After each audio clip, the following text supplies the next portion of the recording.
Okay, we're reacting to The Nun as the movie. I don't know. I don't know the movie about this, and I thought this movie it's a movie. And why is it? Why is it? It's Peace Scare Sunday. Let's get into it,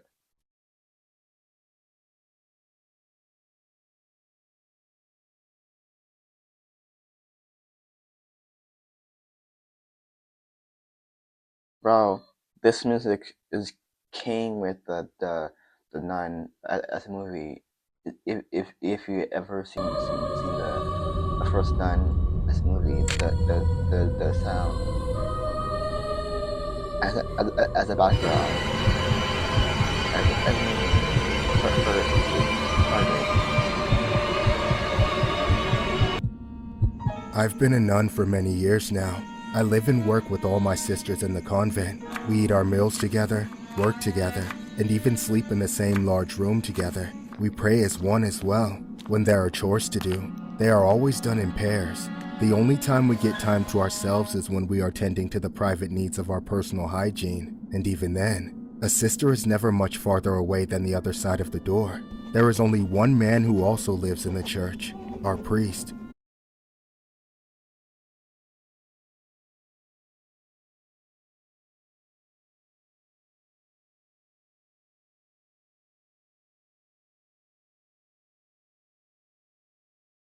Bro, why no more men like that? Like it's very hard with one. Yeah, Father it's Urban. so Since there are dumb. currently no Why other priests or even come seminarians learning there? under him, he is often by Just himself. afraid We are of course for not permitted in his his chamber. ego. The sister does not hear.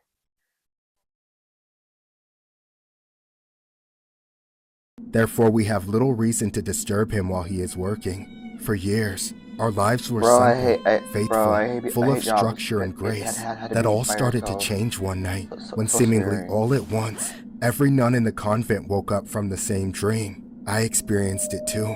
It was a nightmare from hell. The stone walls of the church turned ice cold. All the candles were blown out, and then at the end of a shadowy corridor loomed an ominous man. It was simply the hollow shape of a man draped in cloth, with the scariest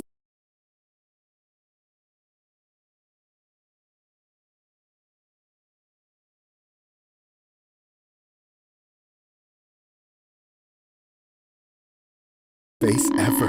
During our discussion, That's, one of the younger sisters dubbed him as the that's the Cloth part. Man, but the rest of us quickly decided You not got to to attach fight any title to the the strange monster. entity we all witnessed. We hoped that Basically the just for incident would be a humans. passing occurrence.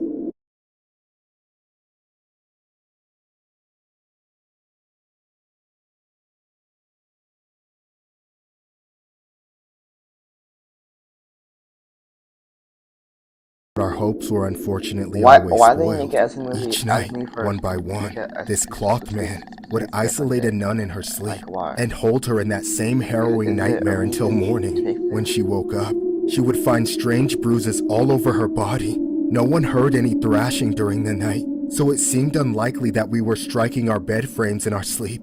Eventually, we were all revisited by this nightmare, and things even bigger to stir outside of our bedchamber. Unusual sounds echoed through the church during the day.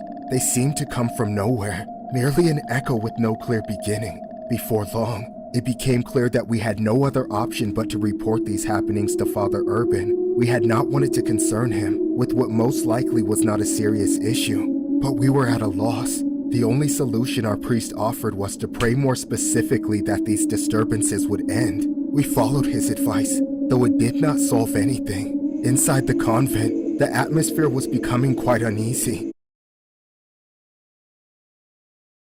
Oh my god. None of us in all of our years had ever experienced something so spiritually troubling, especially something that had no apparent cause. Nobody had Bro, passed. why is No arguments or so by the grievances had house? stirred. Everyone had been Like why? perfectly happy and healthy. It had all manifested from thin air. As the days went on, the nightmares continued. Then came the night I will never forget. I don't believe I was dreaming, but something suddenly ripped me out of my sleep.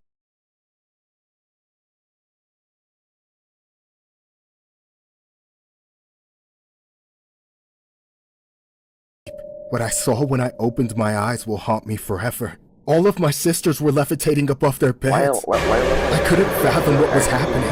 I shut my eyes and covered my face, praying for my sisters to be safe, yet also wondering why I had not been affected. That's when I heard an ungodly voice calling to me. If we say we have no sin, we deceive ourselves, and the truth is not in us. Who's there?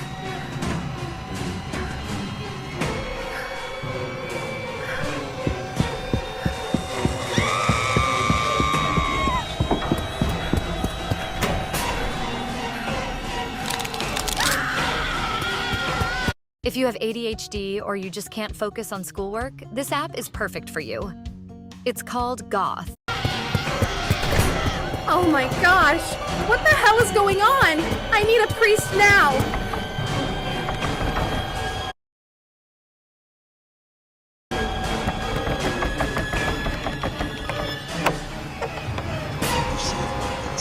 Father, help!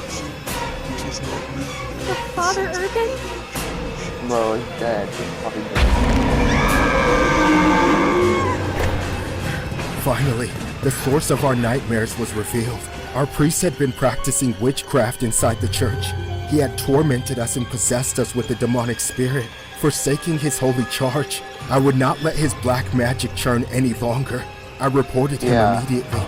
Soon after, the men of our village burned him at the stake, and we began the arduous work of exorcising the evil from the souls of my sisters.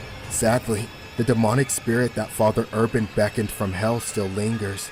As the men who carried out his righteous execution now claim, they are experiencing the same disturbances we suffered in our convent. I pray with every breath that things will someday go back to normal, before Satan tarnished our lives. This story was inspired by the infamous Loudun possessions, also known as the Loudun Possessed Affair, which was a notorious witchcraft trial that took place in Loudun, Kingdom of France, in 1634. A convent of nuns said they had been visited and possessed by demons. Following an investigation by the Catholic Church, a local priest named Urbain Grandier was accused of summoning the evil spirits. He was eventually convicted of the crimes of sorcery and ultimately burned at the stake. The convent housed 16 young nuns, and most of them came from noble and rich families.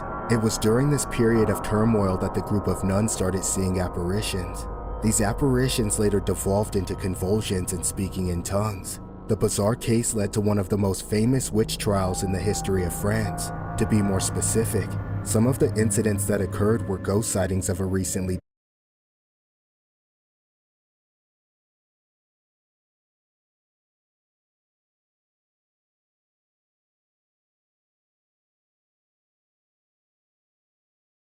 deceased priest. A black orb was seen floating around the convent, skeletons wandering through the halls, the nuns being touched, punched, and pushed by invisible forces, having the urge to laugh uncontrollably, waking up to bloody wounds. Writings from the time claim that the nuns would bend over backwards and walk with their hands grabbed to their heels. They would reportedly whip their heads front to back, and their tongues would dart out of their mouths, black and covered in pimples.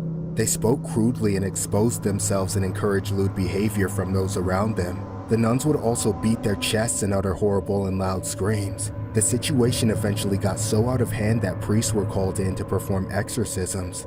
This was also done in public and attracted large crowds of tourists, some coming from as far as England. Through these exorcisms, the priests were able to ascertain the names of the demons responsible for inflicting terror on the nuns.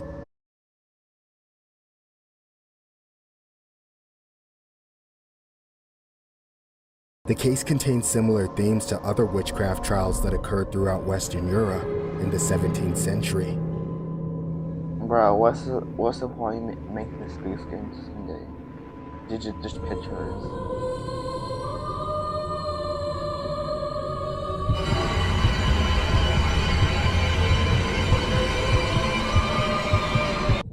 When I was in college, I was engrossed in religious studies, which led me to being recruited by the local bishop to help build a new monastery.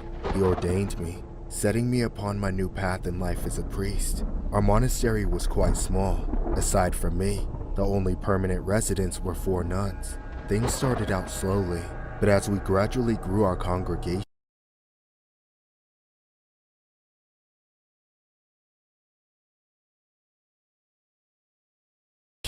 we were blessed with our first addition, which was a woman who wanted to join us as our fifth nun.